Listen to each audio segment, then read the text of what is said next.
Hi guys, may panibago po tayo ngayong video. So, ito po is ang bagong pong protocol ng Japan na pupunta po sa Japan. So, number 6 na naman po. Top 6 ang Philippines po pagdating po dito. So, ito pong protocol na to is tinatawag na Japan Pre-Entry Tuberculosis Screening.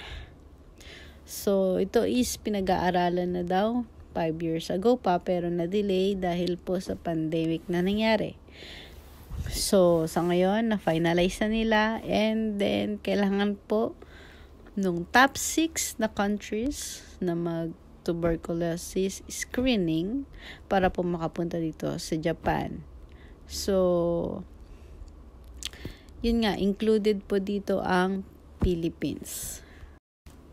So, ayon sa pag-aaral ng Japan is dumadami na daw yung nagkakaroon nga ng tuberculosis dito sa Japan.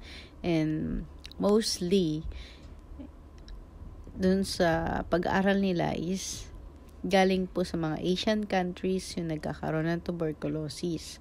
So, ayon po sa pag-aaral nila is nasa 10,000 na po ang meron nito sa ngayon. And 16% po dito is mga foreigners. So, yung tuberculosis daw na to is hindi daw kasi to agad na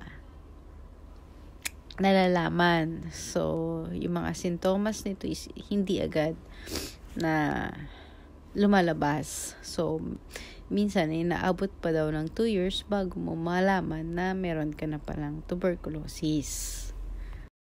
So, yung top 6 na countries nila na ayon sa kanilang pag-aaral is yung pong Philippines, yung Nepal, Indonesia, Myanmar,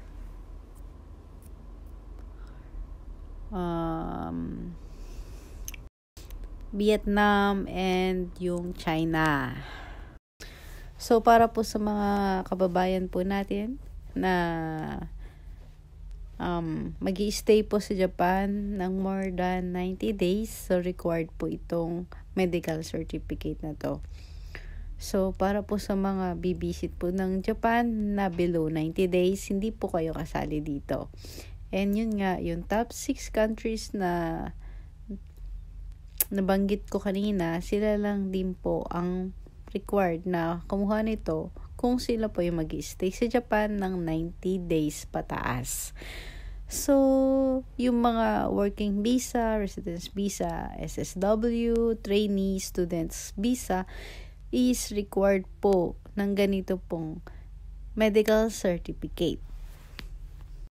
So, si Philippines po at si Nepal is ready na daw po para po dito sa ganitong protocol ni Japan. So, mag-i-start na po ang Philippines at Nepal sa June this year, 2025.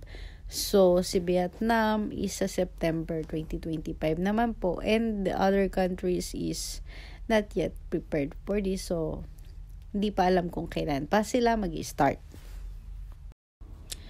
So, yun pa lang guys. So, for another details, mga katanungan, kung yung mga nasa matagal na nasa o tatagal pa sa Pinas, is required na ba sila nito?